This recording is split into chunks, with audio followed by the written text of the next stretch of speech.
to use, and also the most comprehensive that you've ever come across. All right, when you log into TV4Education, this should be your out-of-the-box experience where you will get all the videos that are currently on your system. You might have one or two to get you started with, or you might just have one as a test. And when you try and place a video, okay, if you're not already logged in, you're going to be told that you need to be logged in. So the first thing you need to do to be able to use TV4Education is you need to be logged in. And you need to be logged in as an administrator or a librarian. Either will do, but your login must have those credentials. And whatever you do, do not use the LIB login. That is a system support account, okay, to log into the system. So you should be able to log in with your email address or some other identifier that will identify you on your system, like your normal barcode or your admin number or something. Once you log in, and if you've been using the system for a month or 2 months or 6 months, you should then come across all the different videos that are already on what we call the schools collection. Okay? However, before we even get that far and start talking about all the videos that teachers have added to the collection, there are certain fundamentals that need to be set up. So when you log in, and you log in as an administrator or a librarian, first things first, you need to go to the menu, you need to come down to configuration, and you need to go to the authority file editor. Okay, and there's some fundamentals that you need to put in. So go to the audience, okay, that's alphabetical, that's why it says audience. You go there and go down to homeroom, click on homeroom, and then just put in the homeroom name and go plus, and that'll add a homeroom. Put another homeroom name, plus, and add another homeroom. Now, if you don't want reporting on usage based on homeroom, then you just need to have one entry in here. And you can call that entry not applicable and just create one entry. You do not need to have all these homerooms, especially if you're a P-12 school. That's a lot. But you should have just one called student, possibly, and another one called staff, and possibly one called administrator, because you might want to do reports on staff activity, on student activity, and that's about it. So you do need to set up your homerooms, okay? The next one is a little bit more complex. You go in here, and the next one is class grade. That's all your year levels. Very important, and you should set it up. Some people say, why can't I just say student and just have all the students into the one? Well, if you do that and you put a video that is only appropriate for year 12 but not year 11 and below, how are you going to do that if they're all a student? Or you want to have a video that's appropriate for years 10, 11 and 12 but not for 9 and below, how are you going to do that? So you do need to classify your users, and the security level for the users will apply here as well. So first thing you do is put in class grade, okay, click on class grade, and then you'll put in the name of the class. So like 7, 8, 9, 10, 11, so forth, and just go plus, next one plus, next one plus, next one plus.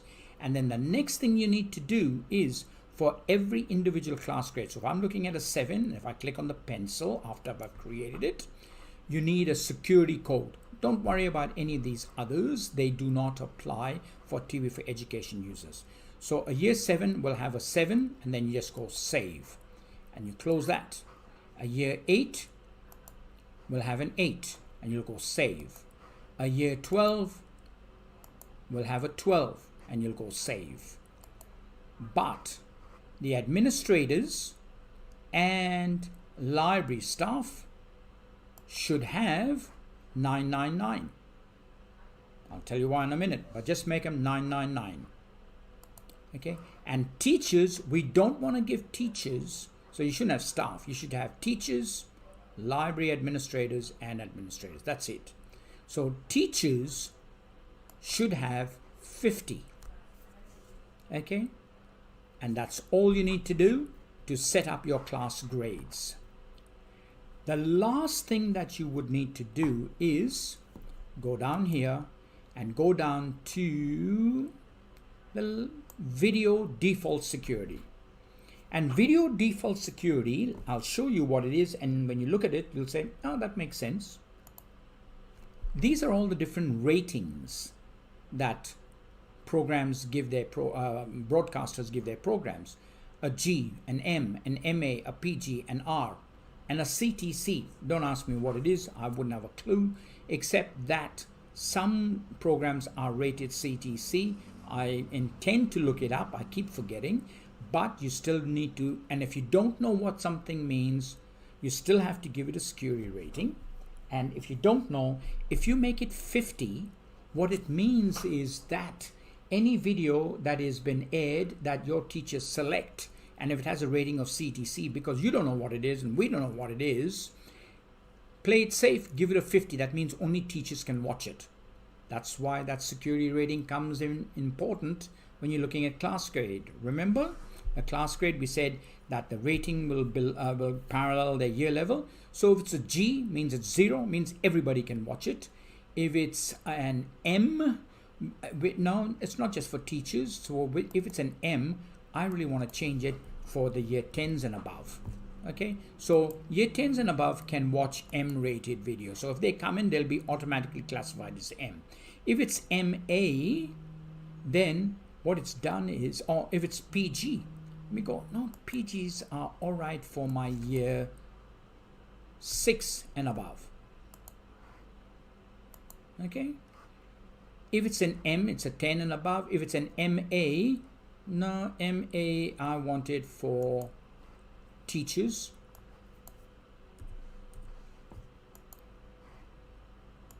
And if it's an R rated, then only administrators can make a decision on that, not even the teachers. And that should be a pretty good idea. Okay. Now, what this means now is that whenever a student is added to the system, they'll be given a class grade.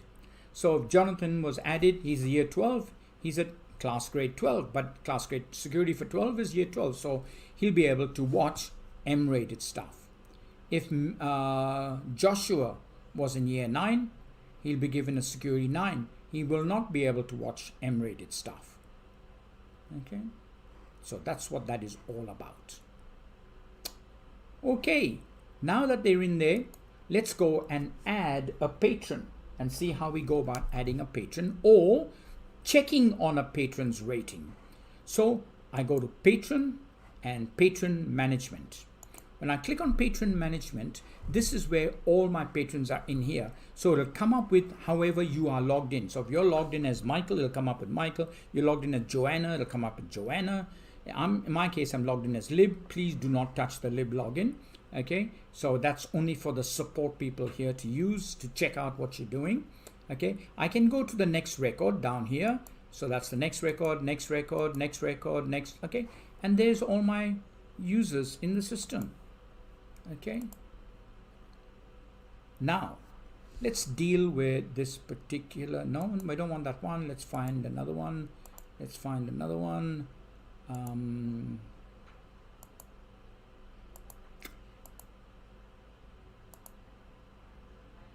Brody Price. This is a good one.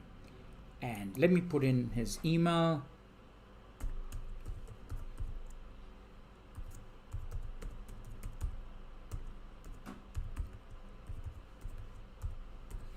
Okay, so if we're looking at a patron's record, what is it telling me?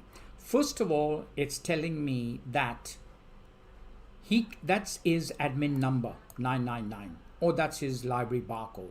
Really doesn't matter. Or you can even say, look, that's his number. You can give it any number you like. Okay, so he can log in if he knew that number. Okay, but let's say his number is 678. That's his number. So he can log into the system using 678. He can also log in using brody.price because I've given him a username. Now, if you don't have usernames, we can create the username by taking the first name, adding a full stop, putting the second name. We can make it, the first letters are capitalized, the others are lowercase, so just make them all lowercase and keep it simple with a full stop between that. So he can log in, number one, with his admin number or his username or his email address. So he can log in with any one of those three. And if you created a brand new person, just go change password. You'll have no password, so you'll put password in here, put password again in here, and then go change password. And what that will do is you come here to change password on next login. By default, that's how it looks. So if you're giving him a password called password and make it a policy of having everyone password and go, they have to change their password on next login. So the first time they log in, they'll ask them for password. As soon as they do that, go, oh, this is a new user. Ask them to give themselves a new password and they'll be prompted, and then that'll be it. And if they forget their password, all you got to do is click change password, come back here and tick on change password on next login and go, Brody, I've changed your password to password. You need to go back in and do it again. And that will do it. Okay. And to change their password, you just go in here and you put in their password. Okay. And then go change password. And that's it. So now that's Brody's new password. And that's all there is to adding a patron. So you can go new, grab him a new one and put him on, put new person on. However, by default, everyone will get the role as a student. But if they're not a student, then you can either give them the role of the administrator, which I don't recommend, or you give them a role of a librarian, or you give them a role of administrator. You can give them two roles, not advised. Okay, librarian's the highest. Next one down, administrator is the highest. Next one down is librarian. Administrator allows you to change the screen and go and do a lot of look and feely kind of things, whereas the librarian does everything else, whereas the librarian role does everything else except allow you to change some of the global system parameters. So librarian will do 99% of everything an administrator would want to do. Okay, and of course, you can give yourself the if a teacher's on the system, you can come down here and give them a role of a teacher. Now you would not give them my recommendation is don't give them more than one role. It's either a teacher or a student or a librarian or an administrator, and that's all there is to it. Okay, and if you put a teacher on and you put in their email address, give them a role of a teacher, and then click email the login, and they'll get a login letter automatic from the system saying this is your URL, this is your username, your generic password. When you log in, you have to create your own password. It'll do all of that for them automatically. Okay. Now, once you are logged in, then this will be the screen that's presented to all students, which is all the videos that are on the system. Okay. And when a student clicks on a video, and if they say, oh, I'm interested in this, so if they go click on the video, up will the video come. No apps, no plugins, no players, no nothing. The video will just come up and start playing. And of course they can fast forward the video. Okay, they can go backwards on the video if they want to. They can go big screen on the video. They can turn the volume up, turn the volume down. They can do all those things. Okay, and as if you logged in as a teacher, you can click. Now let's say you log in as a teacher and this video was a security of 50, which is teachers only. But you want, and so therefore it will not appear on any student screen up here. But you want to make sure that they can log in, they can see it. So you want to give it to your year 12s. Easy. Just click on the share icon and say, I want to share it with my year 12. That's very important. Okay, so share it with year 12. And when do you want the share to expire? You can say, I only want to give them access for a week or up until the 14th of October. Then you can highlight that URL, right click, copy, and then paste it in an email or put into a learning management system or as a unit of work, and that's it. And the beauty about using that is we can then give you a report of who clicked on it, when they clicked on it, how often they clicked on it. So when you're marking the papers and you discover, oh, Michael's fared really badly, you call him in and you say, Michael, what on earth happened? You were one of my best students, but you got a 0 in this. He said, yeah, I don't know. I watched the video, but I didn't get anything out of it. You can look at the report, and if Michael's name's not on that video, on that report, he never ever watched that video, that's for sure. Nice thing to have for parent-teachers night. When parents come and say, you don't set work, you can say, yeah, we do. I've sent him so much work, but he hasn't participated in any of it. And why wait till parent-teachers night? If he's not participating, why not address it immediately? Okay, so that's what the share icon does. Okay, now, let's say for argument's sake, I'm looking at this video and I'm a student and I am having to write an essay on this. But the problem is I want to watch this essay a lot and I want to play it back, and then I want to edit this essay, and I want to be able to cut a particular section of it and upload it as part of my argument in my assignment. Every teacher and every student can do this. They can click on the I for information and go down to where it says URL, and you've got a download button. Click on that download button and it'll come up and say, where do you want me to save it? And just nominate wherever you want to save it. Say, I want to save it on the C drive, and in my junk folder I'm going to put it there, and just go save. And that's it, and it'll start saving it there for you. So a student can get a local copy of it. Why not a teacher getting a local copy? Because they've shoved you off into a portable in the back paddock somewhere and you've got no internet. So why don't you just click on that, download the video onto your laptop, and then when you go into your classroom, why don't you then just play it from your local downloaded copy instead of having to log onto the internet where the connection is dodgy. Okay, so that's what you can do with the system. There's a heck of a lot more you can do, but this is just an introduction.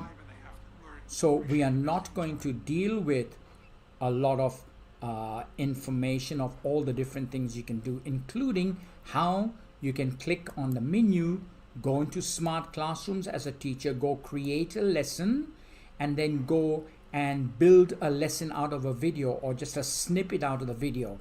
Have a look at it. You'll be amazed what you can do with that module.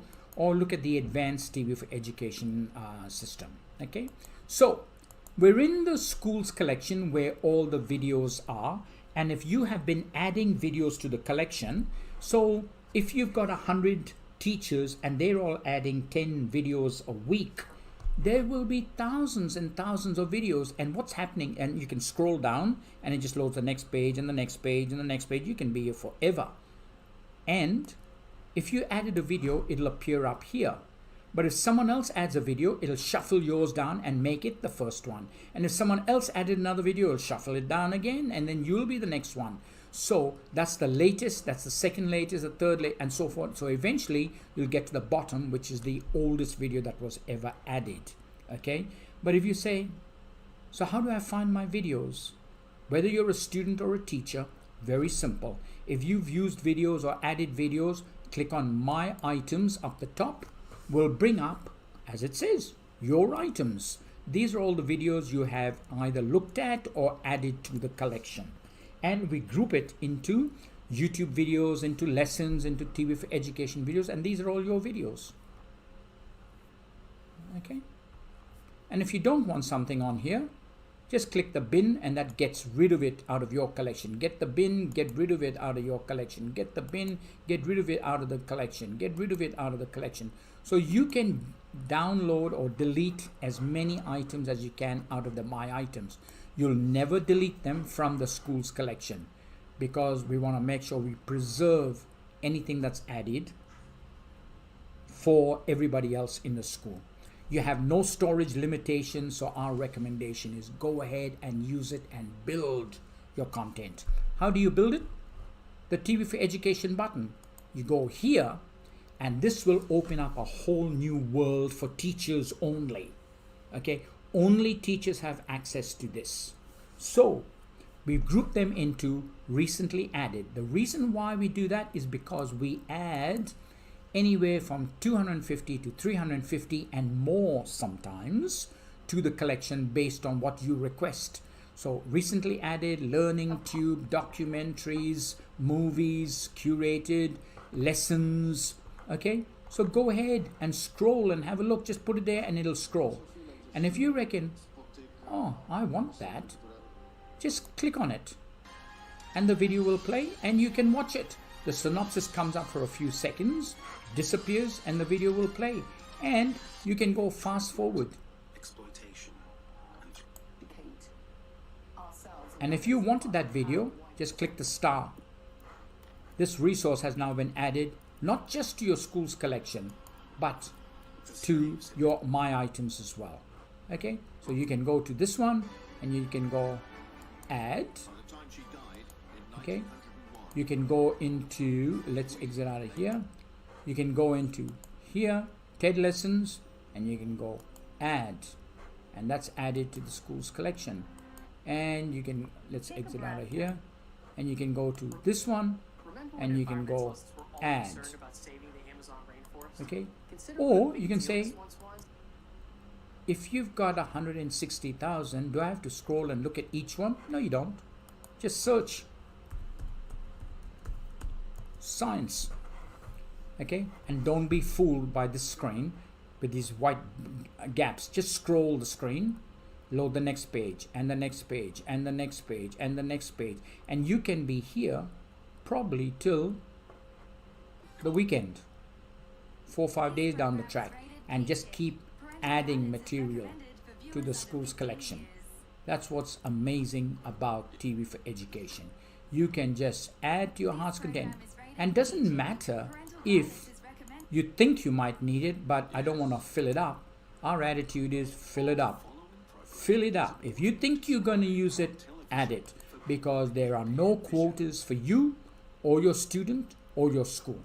Add as much as you want on the system. Okay, but you could turn around and say, you know what, this particular item of science is too broad, so you can go science, biology, or whatever other terms you want, or you can click on the subject search. When you go to the subject search, you can, okay, I want to have a look at STEM. Click on STEM. They got aviation. Click on aviation, and there comes all the aviation videos. And you can click that, you can add. The following program is classified PG. Okay. Parental guidance. And you can go ahead and add. The following program Add. is classified PG. And Parental guidance is you can say, recommended for persons yeah, all that's very well and good, flying saucers and except I am into, okay,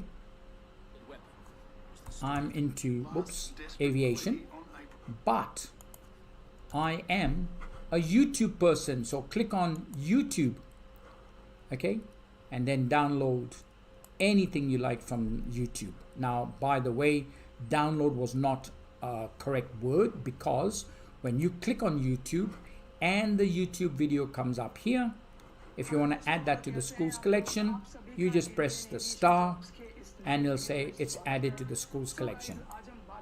And that's all there is to it. That's how you add videos to the school's collection from YouTube, believe it or not.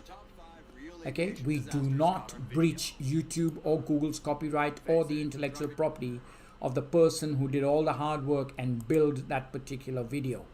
We just put a link in the system to it, because we want to make sure that we teach you to respect copyright. Okay, unlike our competitors, if you read their fine print, their copyright message says you're responsible for the copyright. So if you get videos from our collection that someone has requested, and and someone says, oh, has anyone got Gone with the Wind? They go, yes, I have. And they'll say, I've got on DVD, I'll burn a copy. I've got on VHS, I'll burn a copy and upload it for you. Pirate and illegal. We don't work like that. Okay, we guarantee the authenticity of everything that's added, And not only that, but we will make sure we keep your school legal. Now let's say you come along and you want this particular video. I'm deliberately putting in nonsense here, but let's say it was a legitimate term you put in. I want a particular outcome, and the outcome I want is no items found. So if you go along and you hit the search bar on the system, okay, so let's go back into TV4Education, and you get no results found. We are the only company that guarantees every teacher, and it doesn't matter what legitimate material you want to be able to teach. All you have to do is click on My Requests and make a request of us, of our research department, our amazing, hardworking researchers. Topic request, put the year group. I'm after this thing for year 9s, and this is my national curriculum code. And by the way, I also have a state curriculum code, and my subject is science. My lesson aim is this, and this is what I'd like to emphasize, and go submit. And when you do that, give us 48 hours and we'll come back to you with a bunch of engaging, world-class content that will address that particular request you have. You can also do this, make a request, and request anything from the entire Foxtel spectrum that you need to get to be able to teach and communicate. So what I suggest is that make sure